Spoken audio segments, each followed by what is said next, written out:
Well, I'm here today with my friend Jason Jones as we continue to investigate his work with the Vulnerable People Project and the other projects that kind of surround his work there. He's a film producer, an activist, and he is now sending a great article for publishing right as we speak. That's why his nose is buried in it. Welcome to Oh, the sorry. program, Jason. Oh, I didn't know my face was already on. I usually they don't welcome you on until I don't see my face. So here it is. This meeting is being recorded. Okay, now I see my Yeah, face. now you're all under the record. I It's didn't think I was on. I'm sorry about that, folks. Didn't mean to be rude. I was texting my assistant to walk in quietly. oh, okay. She's bringing me performance enhancing drugs. I must confess. Is that how you're getting your energy going? You just got I all drink these. a lot of cortados. How many coffees a day does it take to make the Vulnerable People Project work well? So I've had five already, and it's 1:39. I often will get a quad espresso. I call it the Hunter Biden. So I'm trying to get that to catch on across America. So if you go in your local coffee shop, you get a quad espresso, ask for a Hunter Biden. This can happen. I think we can make this happen. Well, very good. So, you've always got a lot of great insights as to what's going on, particularly in the Middle East. And there's a bit of a media blackout right now. And it's sad. What does it profit a man to gain the world if he loses his soul in the process? That's what God taught us, right? He taught us that when he was a Yeah. man. And yet here we are. How much of right wing media has anything to say about the Christians dying in Lebanon or Palestine? It's as if it's just the cost of doing business to get those book deals or that nice cush position on a media platform or radio distribution. I mean, how could you get 500 stations and talk about the plight of the Lebanese Christians in America? I mean, I don't think Isn't that that's going to sad? Yeah, happen. good point. Yeah. No, I was in Mass last week and I run an organization, the Vulnerable People Project. I founded it in 2002, anticipating a series of Middle Eastern wars, especially in Iraq. And I was very much concerned primarily for the Christians in Iraq. And the idea of the Vulnerable People Project at the time, now this is going to sound odd to people, but it actually kind of worked. I mean, I'm a bit of a failure, but it works as best as I guess one could have hoped. The idea was to kind of harness the pro-life movement as sort of a blasting cap to influence the broader conservative movement to be thoughtful for the Christians in Iraq. Now, that was an absolute failure, I will tell you, but sort of the trudging along for a decade and a half from the invasion, occupation, withdrawal, the rise of ISIS, and the decimation of the first century Christian communities. It was like I had a dream, and it became a nightmare before my very eyes. But we have had a lot of successes in serving vulnerable communities and running influence campaigns. But our work in Gaza has been really heartbreaking. Just today, I found out that the director of our logistics partner was killed. And there's been a lot of death and a lot of dying and a lot of inability to get trucks into northern Gaza, where the Christian community lives. They live in northern Gaza, and they're being starved. They're being bombed. And now the churches in Lebanon are being bombed. Just this weekend, another church was bombed in Lebanon. 8 Christians died there. But I was at Mass last week, David, and you'll appreciate this. And I just turned 53, and that's not old, but it's old enough. And I was just, often as I get older, I feel just really bad about everything I did in my life. I got married at 18 as a young soldier and divorced in my early 20s. I just think about all the mistakes I made and all the people I hurt. And as you get older as a man, you think of your mistakes weigh on you in a way, you can 20, 30, 40, you never look back. And then all of a sudden 50, 60, 70, I think you start looking back a lot and thinking. But I was at Mass thinking, what makes me the saddest in life? Not the mistakes I've made lately, but the right decisions I've made. And one of those decisions was when I founded my organization, it was to stand with vulnerable communities when there was a social cost, when there was risk, when it was unpopular. That was our guiding principle, that we would look to serve communities that to serve came with risk. Understanding that most organizations are focused on fundraising and garnering support. And so taking on unpopular causes is a very, very bad business model when you beg for money as a living.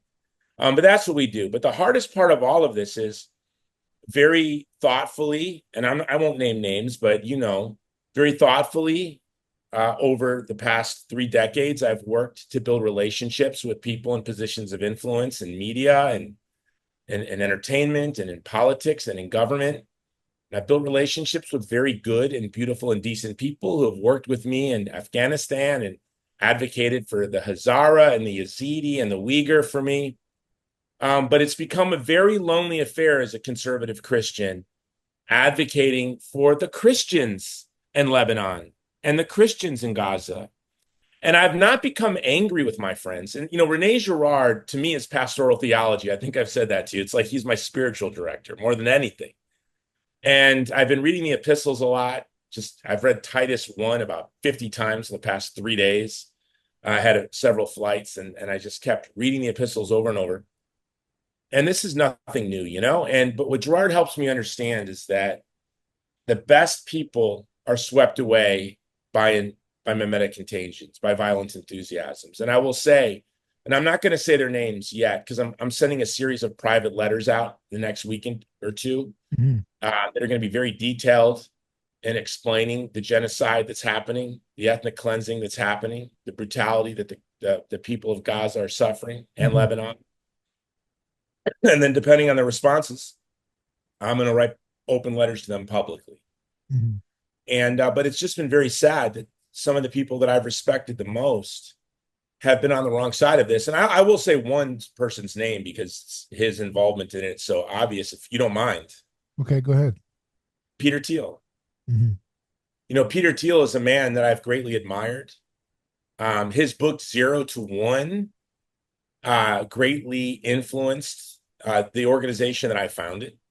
It really helped clarify for me what it is to found. I wanted to create a human rights organization that didn't exist. I mean, the reason I had the idea to found it was because I noticed that these very large NGOs kind of took a knee when there was a really serious social and financial cost to standing with the community. But Peter Thiel, greatly influenced by Rene Girard, to know that he has a company, an AI program, Lavender, that the way, as I understand it, effectively gives, pulling in bulk data, gives a social credit score to the people of Gaza. And then through another program called Daddy's Home, targeting officers will look at the social credit score given to them by Lavender and then target them when they're at home. Of course, they understand that most of these people will have families, and that's why they call it Daddy's Home. So they're not only killing the person with a bad social credit score, they're killing their family. And I think Lavender helps us understand why there's been so many journalists killed and so many young people posting their opinions on the invasion, the brutality of the invasion, the starvation, the ethnic cleansing on social media are being targeted because those social media posts or their articles that these journalists are writing are undoubtedly being pulled into Lavender, and they're affecting their scores. We just saw a journalist who was documenting the IDF's targeting of children and infants and babies, and she was targeted by a direct strike on her apartment, killing her and her newborn child, while the husband was going to get the birth certificate. And so to see somebody who calls himself a Girardian, as you and I do, is is most definitely the most generous philanthropist when it comes to supporting, promoting the works of Rene Girard, is involved in a very significant way and the greatest, most public ethnic cleansing in the 21st century. And, there was this, what did the Germans know and when did they know it? And I kind of always believed, just knowing how technology works and how people live their lives and how dictatorships work, that most Germans in most places in Germany had no idea what was happening, right? They had no clue. Now they knew that they had a vile, totalitarian, anti-Semitic regime. And they also knew that it was brutal and they would be afraid to talk if they knew anything. But we live in a liberal democracy where we can say whatever we want. We may be deplatformed, we may be debanked, but we're not going to be, not yet. Lavender's not going to target me yet. There's not going to be a drone strike at Jason Jones's house because of an article that I write critical of Peter Thiel and Lavender, or critical of the IDF, and it's I call it the infant destruction force. It's not going to target me, so there's really no fear. But here in our liberal democracy, we have to assume most people know. And in fact, there have been people that pretend not to know, and then I present them the information. And then they literally, almost unanimously, several beautiful souls, when presented with the information, have publicly repented of supporting the brutality of Israel. But most people will respond, well, just let's let Israel annihilate the Palestinians, and then we'll have peace. In other words, let's scapegoat the Palestinian people for centuries of European abuse to the Jews. Yeah. To make up for centuries. How did the Palestinian people become the scapegoat for European anti-Semitism? And then you look to Germany, where I'm wearing a Lebanese flag. This hat right now in Israel would get me, in Germany, would get me arrested. While the Germans feel so bad about what they did to the Jews, they will do it to the Palestinians, or to anyone that shows, as we know as Girardians, anyone who stands in solidarity with the scapegoat is going to be violently scapegoated themselves. So anyone who stands in solidarity with the Palestinians in Germany can expect that they will be brutalized. And forgive me for this 10-minute monologue. I apologize. No, it's true. It's true that there's just, this is a very difficult thing. And really, I was just thinking what you said there, the Lebanese Christians and the whoever, Jesus doesn't say, and I know you don't say this, but Jesus doesn't say, Christian lives matter more than Muslim lives. So let's be clear about that, or any other lie, right? He doesn't say that. But even, you emphasizing the Christian part of it is just to try to really emphasize how disgustingly hypocritical the Christian right is, or the conservative, whatever, all these new right, neocon, whatever flavor, evangelical, they're all quiet, and this new right thing is interesting to me because it was supposed to replace the neocons. They're all I'm not going to mention all their websites. There's endless, but they were supposed to be the ones to replace the neocons. They were supposed to be the ones that were going to be against the stupid wars, the forever wars. That's their whole brand that got them where they're at, to be the intelligentsia of the Trump era. And yet here they are just turning the eye, and really it indicts the MAGA movement.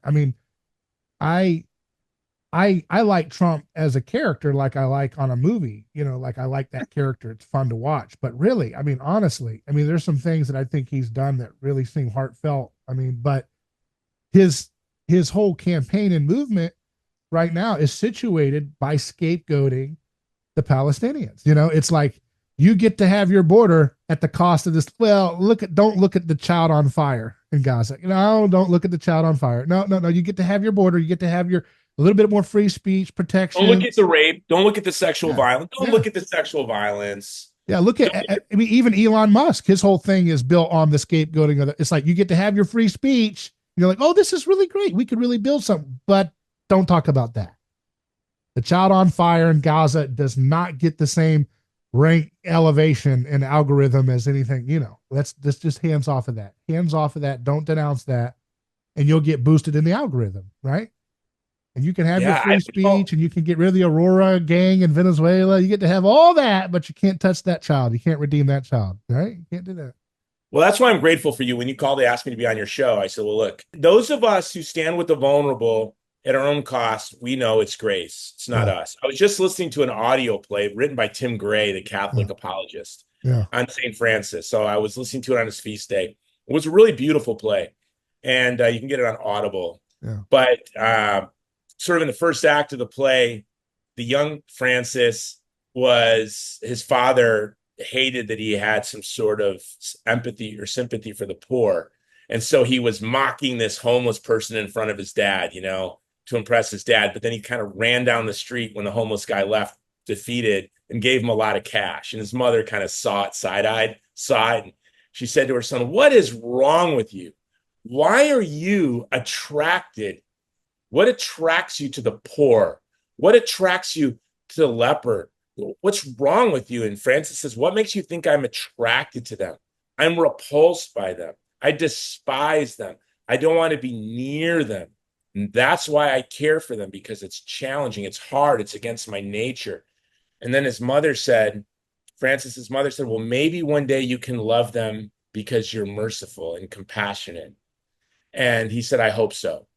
And I kind of feel like I'm in where the young Francis is. I'm not standing with the Palestinians because I have some big magnanimous heart. I'm standing with them because I am repulsed at the viciousness and cruelty and thoughtlessness of the rest of the world. So I'll do it. I would much rather be doing anything else than lighting my career on fire. I would rather do something much else than blowing up my donor base and limiting my ability to appear on all these media shows that I often appear. But I'm going to do it. Is that already happening to you, or you just suspect it's going to happen to you? No, it's happening a bit. Like, I'm very blessed with good friends, and I'm kind of relentless. Like, if you want to get rid of me, I'm going to chase you down the street. You're going to have to get a TRO. I'm going to work hard to maintain my relationship with you. But I've definitely noticed yes, there's been some major media outlets that the requests have just stopped. And nothing has been said. And I'm not even angry, because I shouldn't expect everyone to set their career on fire or lose their job as a producer or a talk show host or lose all of their supporters because they want to stand with the Palestinian people. But I cannot,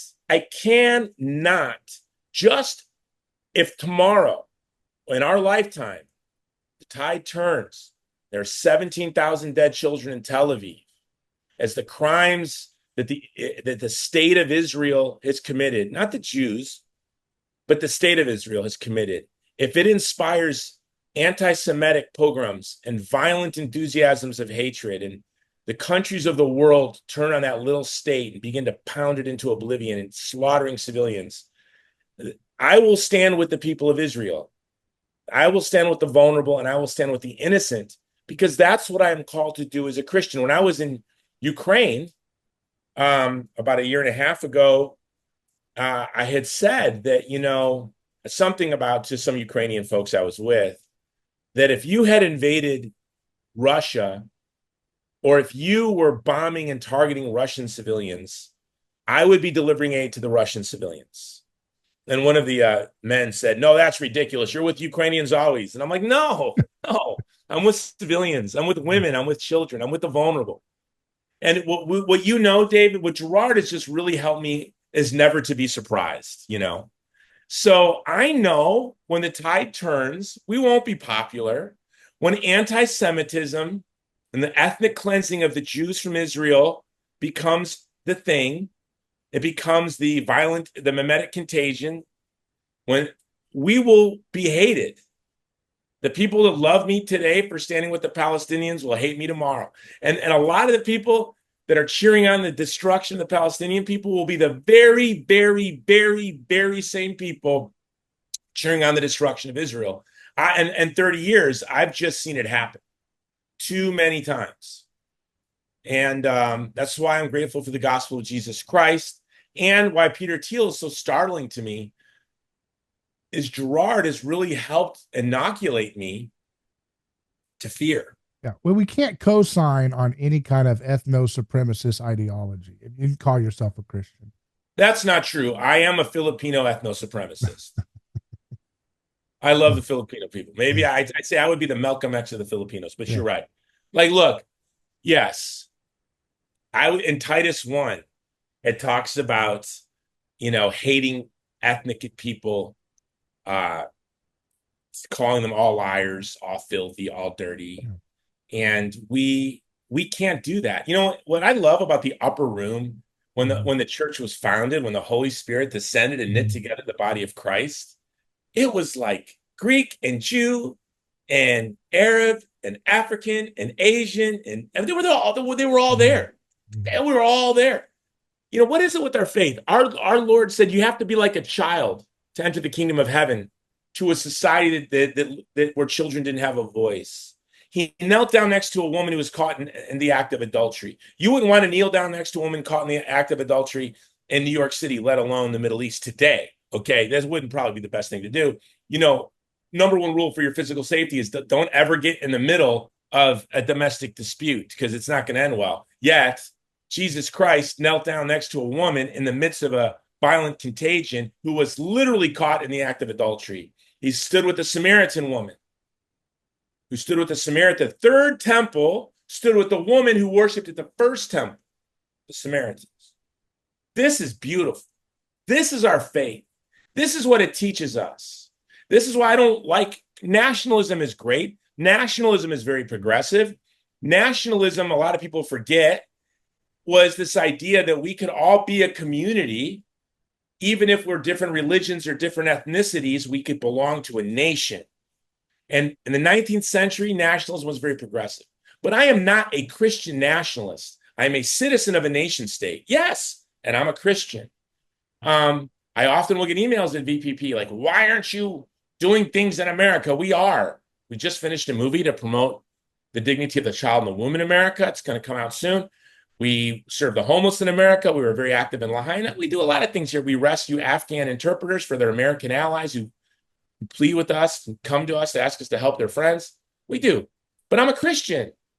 And I'm glad you said it. I'm going to be very clear. Be very clear. The reason why we emphasize the Christians in Gaza and the Christians in Lebanon is to demonstrate the hypocrisy of Christian Zionism. But the reality is, and we are very committed to serving our co-religionists in Gaza and in Lebanon. Fulton Sheen says that the foundation of solidarity in the world is the love of one Christian in one part of the world for another Christian in the other part of the world. But you don't make the Christians line up first in the soup line, so to speak, before that's the foundation. It's not the end of it's not the end, right? Mm-hmm. So no, I don't look at a Palestinian child starving and ask to see if he was baptized. Mm-hmm. You know what I mean? It's absurd.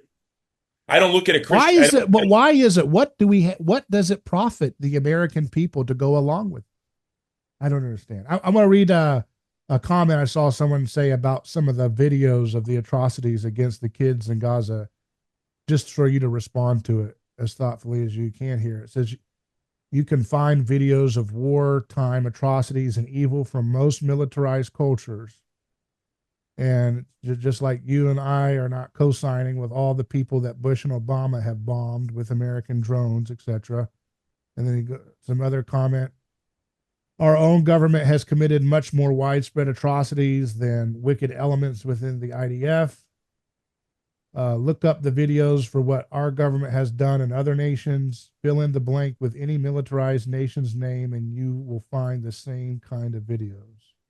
Yeah. So you have more journalists have been killed in Gaza than in all of World War II. Okay. You've had more UN workers die in Gaza than all the conflicts since the founding of the United Nations. You have IDF soldiers. There's a real sickness in Israel doing TikTok dances and mocking the killing of children. In fact, an IDF soldier who made a video on TikTok mocking the killing of children just died in Lebanon. So we probably know where he'll be spending the rest of eternity. So yeah, it's really unbelievable. Dennis Prager and Eric Metaxas, and Eric Metaxas has done more than anybody in media for me in platforming my advocacy for vulnerable communities. But Eric Metaxas and Dennis Prager were discussing the catastrophe in Gaza. And, you know, they were saying, well, look at Nagasaki, look at Hiroshima. Here's the difference, by the way.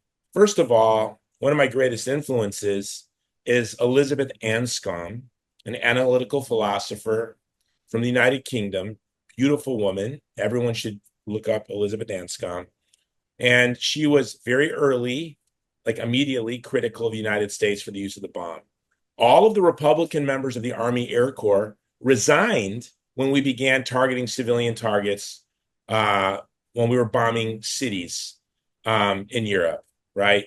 Bishop Fulton Sheen, 6 weeks after, he was Monsignor Sheen at the time, Bishop Fulton Sheen was an Emmy award-winning television host in the early 50s, was one of the most, is a legend. And in the 50s, he was a household name. Imagine 6 weeks after Hiroshima and Nagasaki, he gave a speech, Monsignor Sheen gave a speech at Catholic University of America condemning the United States. Imagine how brave that was when you had all of these people deployed. Now, the reality is when people are facing existential crises, they do awful things. But the reality is Israel's not facing an existential crisis, but I fear that they're pushing themselves into an existential crisis because they're sending a message to the world that this is going to end with one community being ethnically cleansed, period. And this is quite frightening. I just talked to a retired Marine, man I respect, was really not aware of what was happening in Gaza as I was enlightening him with the statistics and the numbers. He said, well, I'm anti-war, but I think if we are going to go to war, we should obliterate our enemy. And I said, well, I didn't know that ethnic cleansing and genocide was a Christian or an American value. And he said, well, that's what I believe. Something very strange is happening. And using the greatest atrocities in American history to justify what Israel is doing with American taxpayer dollars is going to lead to America doing really awful things.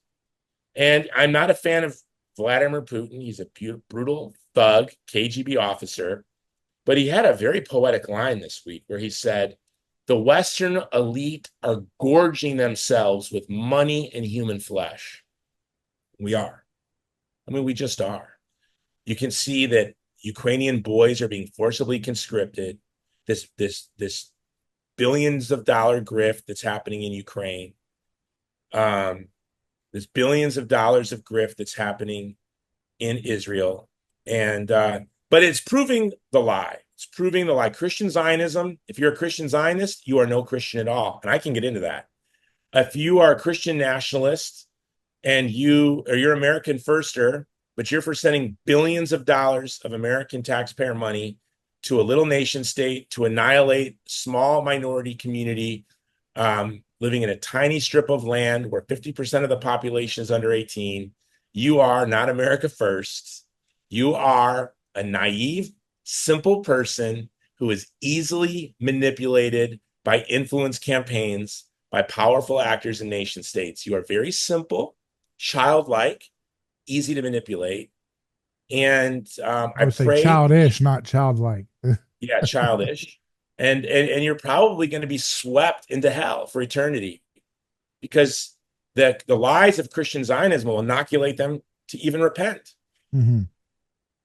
Yeah, why is that? I don't understand because the generation that believes in dispensationalism is older and a lot of the younger folks who are 50s and under don't relate to that theology. These non-denominational seeker-sensitive churches don't really talk about that anymore. So where are they getting I think it's not just a theological thing. I think it's some kind of it's media, and it's Gnosticism. It's entertainment. Yeah. No, it's entertainment. Like Jonathan Cahn is entertaining. Yeah. His books, it's like playing Dungeons and Dragons. Yeah. But I have them around here somewhere. These books are really vile. These books one day will be in museums. There will be a genocide museum on the war in Gaza. There will be. And this book will be there.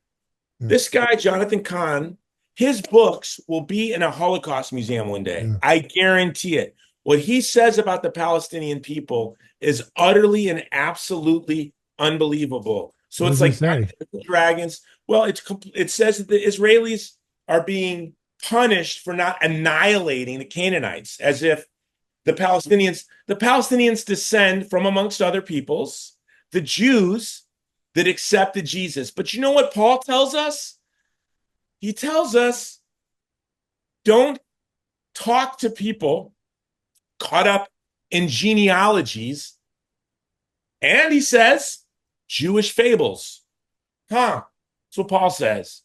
I don't care about your genealogy, Hitler.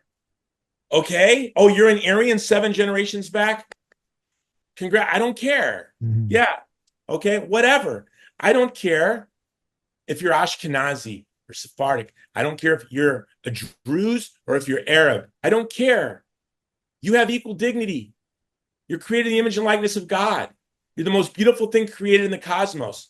Do you know, a friend of mine, and one day on my birthday, I got a letter from a friend of mine, very wealthy, powerful woman who's Jewish. And she wrote me that she thought I was her friend, but all my posts on social media have realized that I hate her.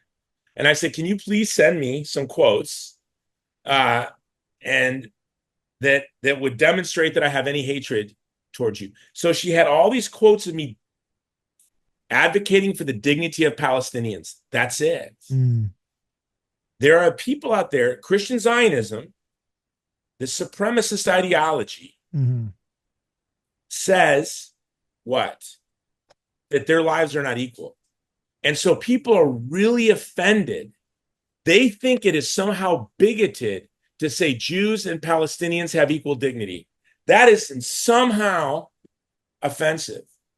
But that's what is literally the entire point of the gospel. It's Jesus encountering people who get pissed when he says the leper has just as much dignity as you, Pharisee. The leper, we're back to the same problem 2,000 years later, and this time it's mostly lots of people who say they know the most about what Yahweh's got to say or got the most about what Jesus has to say, and they're doing the same damn thing, aren't they? They're telling people, Gnostic. If you tell me that leper is decent and dignified and doesn't deserve a fiery death, then you hate me. God, yeah, because that leper will kill us. That leper's dangerous. Yeah. Yeah, what did Paul say? I just shared it. There is no partiality in God. Oh, that's very offensive. God prefers me. Oh, sure he does. Sure he does. I'm sure of it. Of course. What about the feeling that it's just like, well, I mean, what if it's just the feeling like, it's just, it's just too obfuscated to bother my conscience. I can't stop it. Both parties, nominees want more of it. It sounds like, it sounds like Trump wants to end the conflict, but he also uses all this vicious rhetoric about unleash Israel. I'm like, what? I thought they were already unleashed. What does that look like? What does an unleashed Israel look like? Yeah. And then he's constantly chemical weapons today. Israel used chemical weapons today on United Nations peacekeepers. Wow. Israel and the countries of France, Ireland, Russia, and Italy are on war footings with each other. The U.S. press isn't telling you this, but let me tell you, Israel is provoking war with Russia, Ireland, Spain, and the Irish are feisty. Yeah. You don't know about this? Yeah, I didn't know. They're not moving their troops. They told Israel, bring it. Yeah. I'm Irish. Aren't they completely owned by whatever's going on with the EU and all that and NATO and all that? I don't know. The Irish are an interesting folks, man. I'm Irish. You look Irish or Scottish, we're cousins. I'm Scottish, mostly Scottish, but look, it's quite sad. But for me, again, it's a spiritual exercise. And again, I'll go back to Gerard. We always think that we're different. We think that we lived in a different time. We don't. I see somebody shared with me today from a liberal commentator. Forgive my Walmart glasses here. Quite embarrassing. My friend sent me this today. Listen to this. Just now, this just broke. Prime Minister Netanyahu has approved plans on attacking Iran. Okay, yay, that's going to go great. Israel will attack Iran before the U.S. elections. Okay, but listen to this. This is from, where is she? Her name is Brianna Wu. She's a progressive commentator. Wars are tragic. People die. So it's unwise to start them. The reason this conflict has raged for 76 years is Israel has never been allowed to win, and their opponents are always allowed to draw. It's hard to see civilians die. Oh, I'm sure it is. It churns my stomach too. Oh, you're so thoughtful. But the truth is Israel has every right to defend itself, and their theocratic Islamist opponents are committing war crimes by operating in civilian areas. It's the Gaza Strip. Mossad headquarters is in the midst of a civilian neighborhood. Iran landed a direct attack on their headquarters. No civilians died. And guess what? An American journalist reported on that, showed footage of it. and then got arrested and beaten. An American journalist is in prison right now for highlighting the fact that Iran is only targeting military targets. Now, I don't want to be called an apologist for Iran, but I'm just stating the facts. And then Israel and the Western press say their attack was a failure because all they hit was airfields and military targets. So that what they're saying is a success would have been setting Tel Aviv on fire. No, that's insane. That's insane. We don't target civilians. How is it that Iran is more thoughtful in its targeting than Israel? Yeah. And or the United States? Look, I was a big critic of Obama's drone war. You know, George W. Bush, for all his problems, I think killed one civilian with drone strikes, and Obama killed like thousands and hundreds of kids. The world was silent about that. And I wrote, it was probably my most successful article at the time, called Flying into the Abyss, Obama's Drone War, where I had leaked to me the names of all the children killed, and I published the list of all the names, their ages, and their countries that were killed by Obama's drone war. I was criticized for stating that. But no, what's most startling is that from the left to the right, from Fox News to CNN, there is apologizing for everything Israel does. And the only people standing against Israel are committed Christians, really thoughtful, well-educated Jews, former IDF soldiers, academics, like Norman Finkelstein, right? And then these kind of oddballs on the left, like Code Pink, and I celebrate them. You know, I was just on a plane and I had a Palestinian VPP flag hat on. And the lady on the left of me and the lady was to my right, the husband was to my right, the wife was to my left. Not that it matters. And I'm like, how did I get the middle seat? Y'all, how did I get the middle seat? I'm Global Services for United, and I'm in the middle seat between this couple. And they looked like oddballs in a good way. They were eccentric and beautiful. She had just done her fingernails to Beetlejuice. And she was a math, whatever that is. She's a professor of math, and her husband was a professor of Spanish. Okay. And they saw my hat and they saw my bracelet. I love going out looking like the hardcore right-wing, Pat Buchanan, conservative, Republican, anti-abortion, traditional marriage, Catholic I am, with my Palestinian flag hat. I love it. So then I bend my hat like, you know, the guy that I am, Midwestern conservative boy. And so here I am between these two like Antifa-like folks. And we began talking, and they were just humane and beautiful. We had just this wonderful conversation. And it's just interesting that the only people standing with the Palestinians at this point are outcasts, or people absolutely willing to be an outcast. And it's across the ideological spectrum as well. So you have oddballs and outcasts from the right to the left. You have then you have the what I call the beautiful people. Not that they're beautiful, they just think they're beautiful. The thin-sewed ghouls of the hive mind from the left to the right, singing off the same sheet of music. Mm-hmm. You know, it's very interesting to me. Why are they doing this? What are they sold on? Why they're doing this? It's the meta-contagion. But why are they? But what Steelman it for a second? Why I just need another reality check from whatever they're saying. So why do they need to do what they're doing in Gaza and Lebanon and all that? What are they doing? What's their strongest argument? They're saying they just need to protect themselves, or they have the right to protect themselves. I don't get it. They're swinging punches at everybody in the Middle East, right? And that's supposed to protect them. I don't get what is like their. I'm trying to Steelman their side for a second. Well, I mean, clearly what they're doing is they want to permanently and ethnically cleanse Gaza. What does ethnically cleanse mean? Let's just set the terms. They want no Palestinians left in Gaza, period. Really? 100%. No doubt. For what reason? They want it. For why? Why? Well, they don't believe in God, but God told them so. I don't know. I mean, don't. What's so good? Is there like a lot of resources there? Is it a really nice beach? Like, I mean, I hear all these theories about what they've discovered under Gaza. Yeah. I just think that they will. But why risk all these wars and everything just for that little bit of land? Like, what's the point of killing people to get that land? Like, you could get Idaho or something. Well, no, here's the reality, right? I'm a conservative, you're a conservative. It's conservatives' words mean things. Israel is a colonial settler state, yes?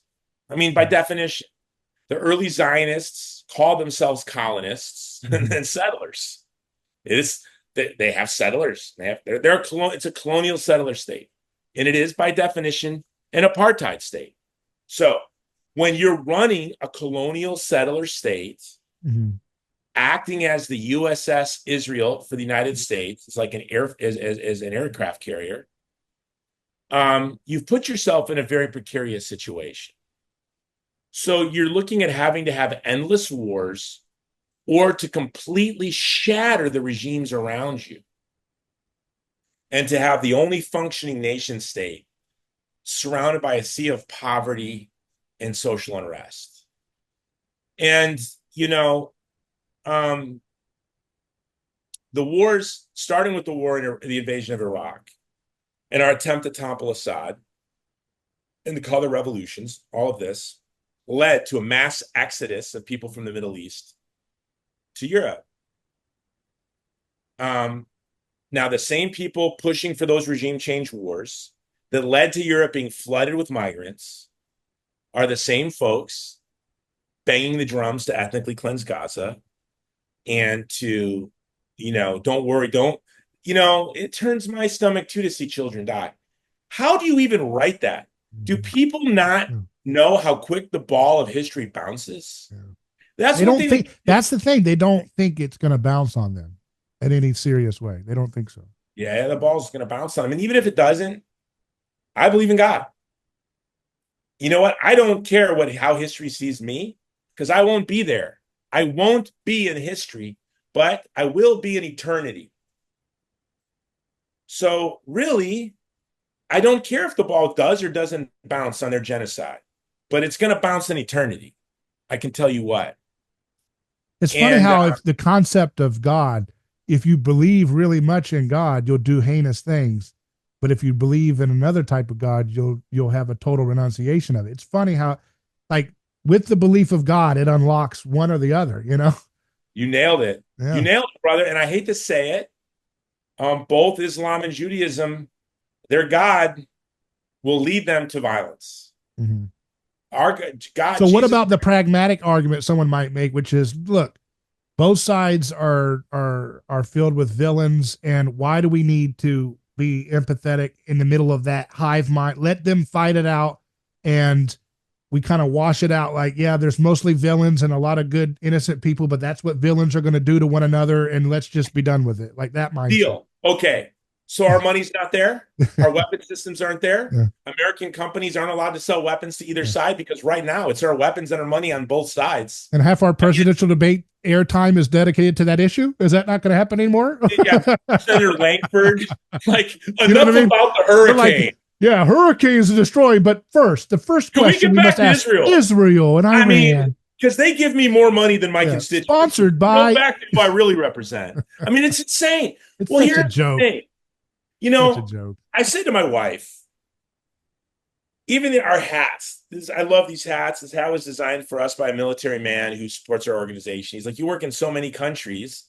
You should have hats with Velcro that you put your different patches for your different teams in different countries. But it's kind of like a military hat.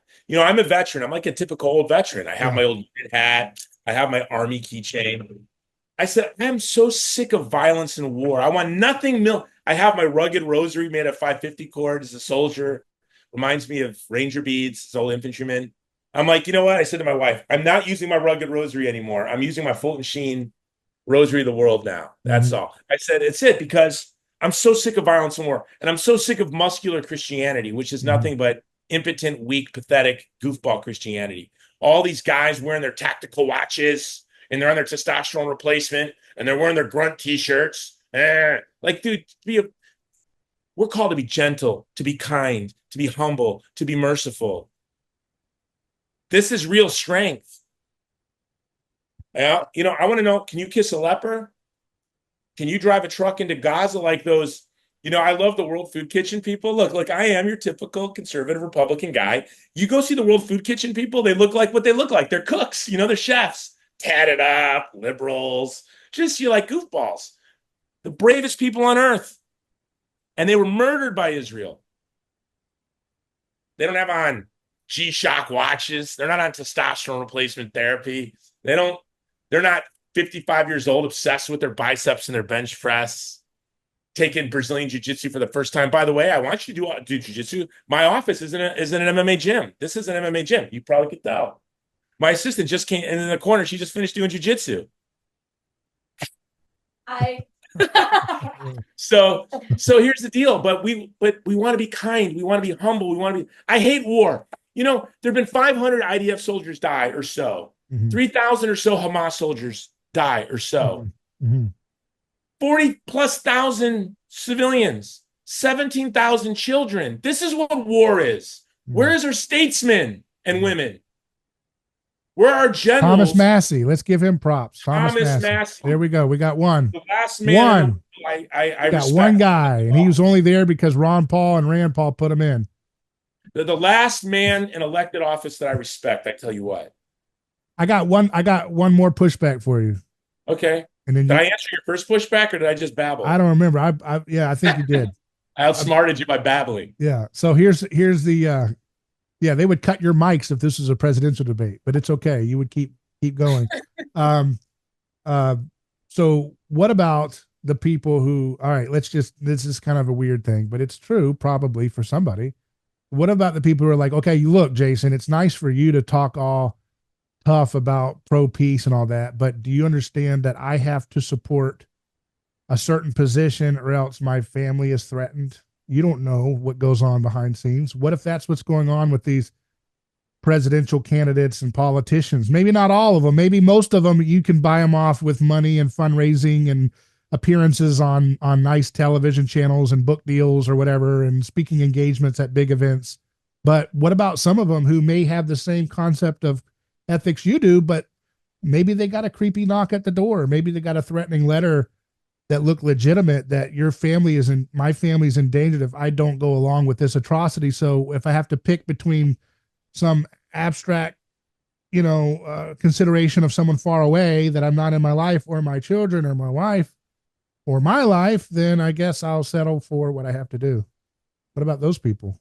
Yeah. By the way, I don't condemn people for being swept away by mimetic contagions. Peter was. And again, going back to Gerard, the only thing stronger than the spirit of the age is the Holy Spirit. So if you and I have the ability to stand up against the spirit of the age, regardless of the cost to ourselves, it's merely by God's grace. I recognize that. It's perplexing. Why I get confused is why I see Christian men and women who are so much more beautiful, more holy, and more dignified than I am allow themselves to get swept away, or how the Holy Spirit hasn't protected them from this contagion. It is quite a mystery to me. So I don't condemn them. And then there are others, like you said, who are threatened or have a lot to lose. By the way, I think I haven't been threatened in my life for things that I have advocated for. Of course I have been. In fact, with every 18 months or so, we're called at VPP to do something that puts me and my organization in jeopardy. Yeah. But this, of course, is the most. The hardest part, though, is, I didn't finish. This brings me back to my point. The hardest part isn't the losing the donors, or it's when people you love think that you don't care for them or you're thoughtless to their plight. Yes. Mm-hmm. And you know this about me for years. I have been probably the loudest, although not most heard. I don't have a huge following or platform, but I write for the street. I do my thing.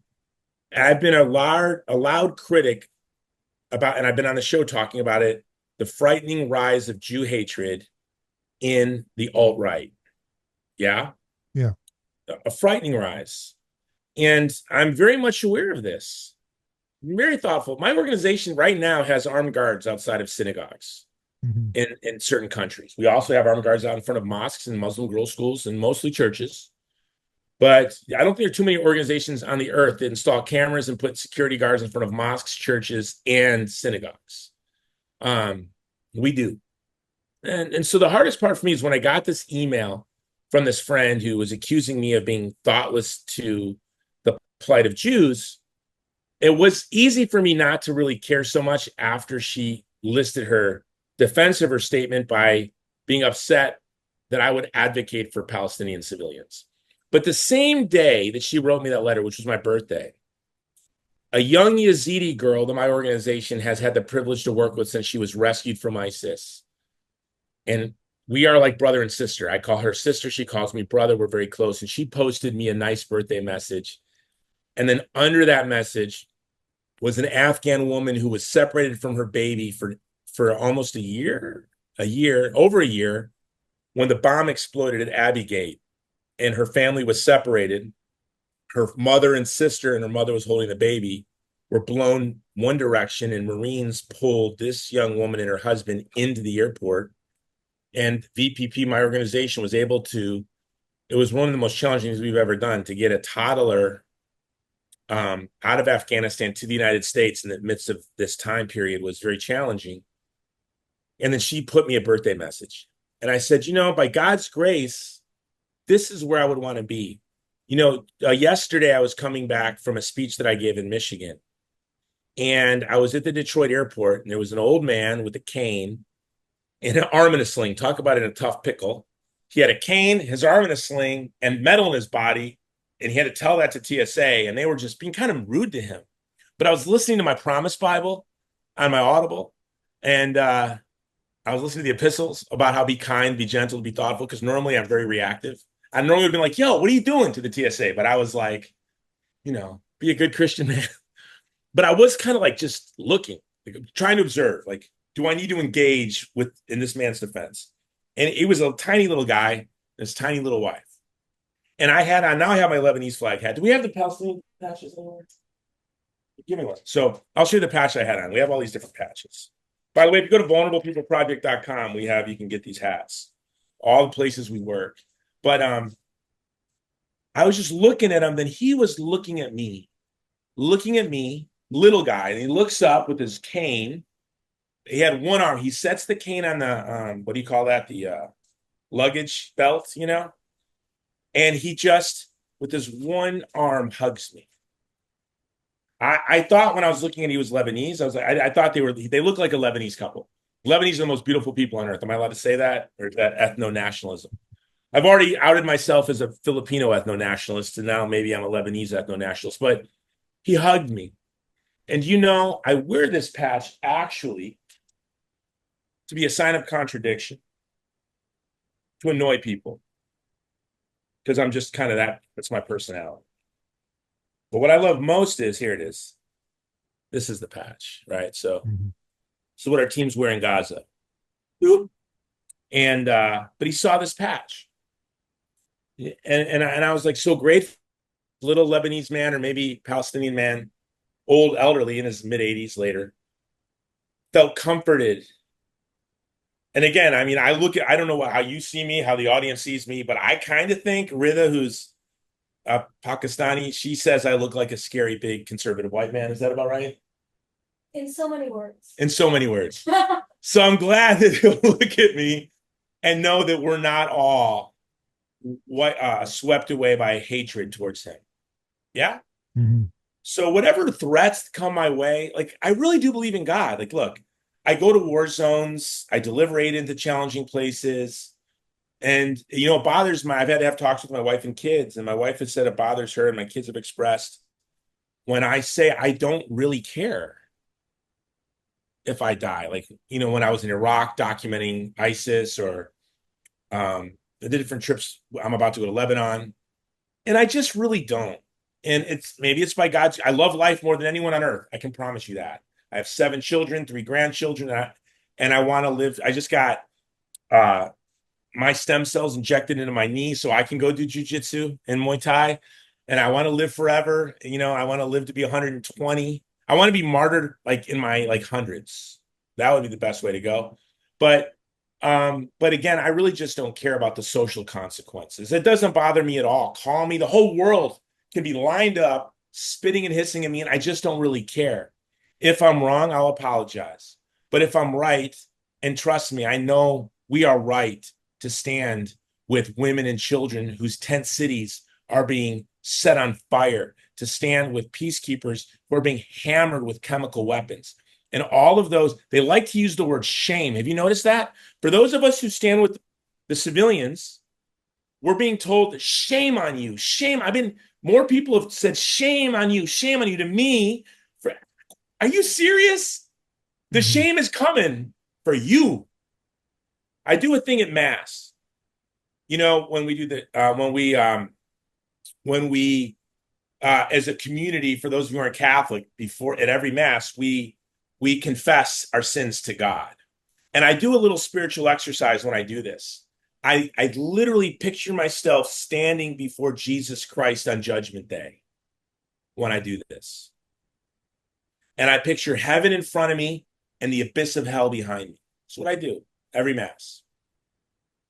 The shame is coming. I think it's going to come in this life, and it's going to come very soon. But if not, eternity is right there. And I am grateful that God has given me the grace to stand with the Christians in Iraq and Syria and the people of the Uyghur and the Yazidi. And on October 7th, the very first thing I did at VPP is I greenlit the funding of security cameras in countries around the world where Jewish communities I felt were at risk for Islamist attacks. And if there were 17,000 dead children in Tel Aviv, I will be doing the same thing. And I would be fearless. I don't care what the consequences are. There are people I love, very important and close to me in my life, who are Jewish. Yeah. And they disagree with me on this issue, and they feel hurt by me.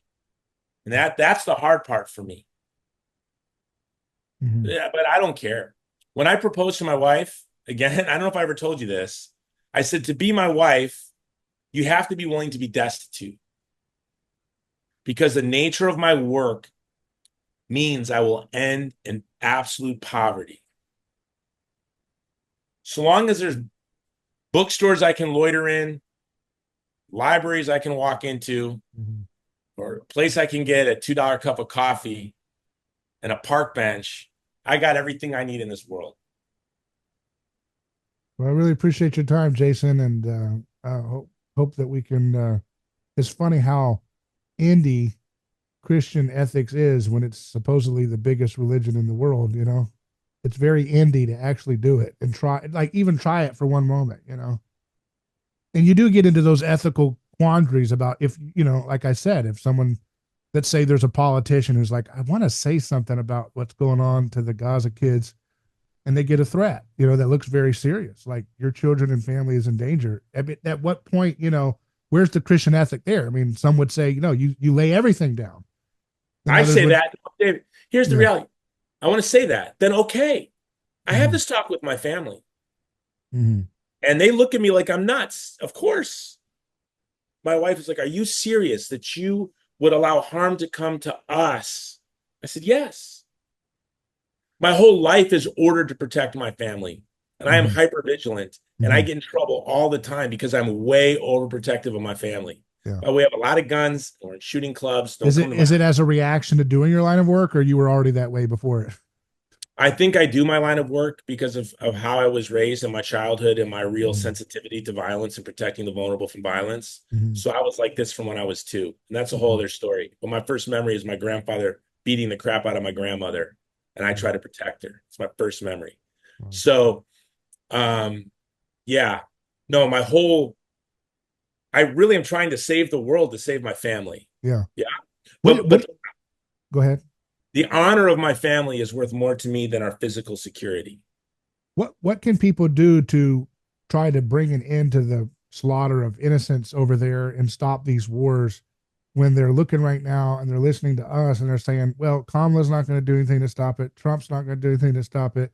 Thomas Massey is one out of all those other people. So that's not going to get anything done. What can I do? What can I actually do besides be really upset? Or, you know, I mean, pray and fast. Yeah. This is the week of Fatima. Yeah. Peace in the world, pray and fast, acts of penance. Also, I would say that if you are a conservative Republican guy in your community, get that little watermelon pin we're a Palestinian. This is so I can have conversations with people. Yeah. And also to comfort people who would be afraid of me. The last thing I would want is someone to be afraid of me, a vulnerable person to be afraid of me. So, you're a conservative person. You go to a church that's been swept away by propaganda. Wear your little watermelon lapel pin. The other thing is, I would say go to our website, vulnerablepeopleproject.com, if I may, and support our work to deliver trucks, food. But obviously, the most important and easiest thing we can all do is pray and fast and show public signs of solidarity with the community that people across the ideological spectrum feel perfectly at home dehumanizing. And somebody needs to talk to Trump and JD Vance because. Well, Vance is hopeless, but let me say what I think about Trump. He hates war. In the debate, he humanized Arabs, the Arab victims of war, which was startling because that was his nature. And I'm sure his advisors were cringing, but he hates war. And I know he's tap dancing for the donor class right now, and it's pathetic. But I believe that when he wins and he realizes that our weapon systems and tax dollars are being used to foment a genocide, it'll come to an end. I really do think that. Also, our politicians are absolutely subordinated to the Israeli lobby. That's hard to say because it's true. No one will subordinate Donald Trump. So I think when Donald Trump realizes that they think the leash is in their hand and the choke collars are around his neck, he's going to let them know the truth, that we're the United States of America. We're not subordinate to any other country. And he's Donald Trump, and I don't think he's going to be subordinate to any special interest. So I'm hoping it's his pride and his ego and his confidence and his Americanism and his absolute humanism. He loves Palestinians. He loves Jews. This is a man who hates war to his bones. Yeah. So this is my hope. I hope so too. I hope and pray that. Wins, if Kamala wins, it's over. There's no hope. Yeah. I can only hope, and I hope he stops doing those stupid speeches where he says, if anybody takes me out, it was Iran. We got to obliterate. I'm like, please stop saying that. You have to be smarter than that.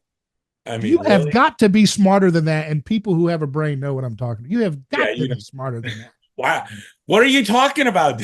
Keep saying it over and over. If anybody takes me out, it was Iran. You got to go to war. I'm like, what does that benefit you to say that? Who's writing your speeches, sir? Please. For your own safety. No. Don't say that. Goodness. All right. Thank you, Jason. Appreciate it. And what's the website for the movie you guys did too? Let's put that in there too. The new movie, it's not out yet. We just finished. I just got the picture lock from the director. It's Hills Like White Elephants by Ernest Hemingway. I shot it in Spain over the summer. Okay. Is that what you're talking about? Is there a trailer up? No, I was talking about the one about the Palestinians that you filmed in somewhere else. Oh, you can see that at vulnerablepeopleproject.com, Betrayed with the Kids. We're still working on that. And it's on the Western Church was silent as the oldest Christian community on earth, the descendants of the apostles' families is being ethnically cleansed. You can see a lot of those clips at vulnerablepeopleproject.com or at our Instagram page, Vulnerable People Project. And you can see the work that we're doing in Afghanistan, Pakistan, Nigeria, Iraq, India, around the world serving. Our mission is to stand in solidarity with the most vulnerable people in the world when there is a cost. If there's and for those who are listening on the audio podcast feeds, Jason Jones Show is the name of Jason's podcast. If you would go ahead and subscribe to that and check him out too. Okay. My new book, The Great Campaign Against the Great Reset, everywhere. That's right. Very good. All right. Well, you take care and you keep doing what you're doing. You're one of the few people I know besides myself who's willing to just go all the way through it and not pick a side on any side. And I'm just going to join this tribe because I can make a nice lucrative career here. To hell with that. You've got an infinite reason to not do that. Infinite. You have eternity to not do that. Okay. I was telling this to Rita. I said, I have an office. Now my staff has better offices than me. We have offices around the world, but my office is, I love Muay Thai kickboxing, and I used to do this as a young man. But I still train. And I have an office in an MMA office. I have a beautiful wife, 7 children. I make movies. I write books. I have a column. What can they give me? They can take it away because guess what? I go to prison. Guess what I'll do in prison? Government subsidized mission trip. I'm great with that. Whatever. Send me to purgatory. Great. I don't care. There's nothing. You said we have everything to gain. You know, when I do that, when we're as a community confessing our sins, I've been doing it for so many years now. Like I see heaven and I feel hell. This is what's at stake. Very good. I I appreciate laughed it. at them. Yeah, thanks, brother. Thank you.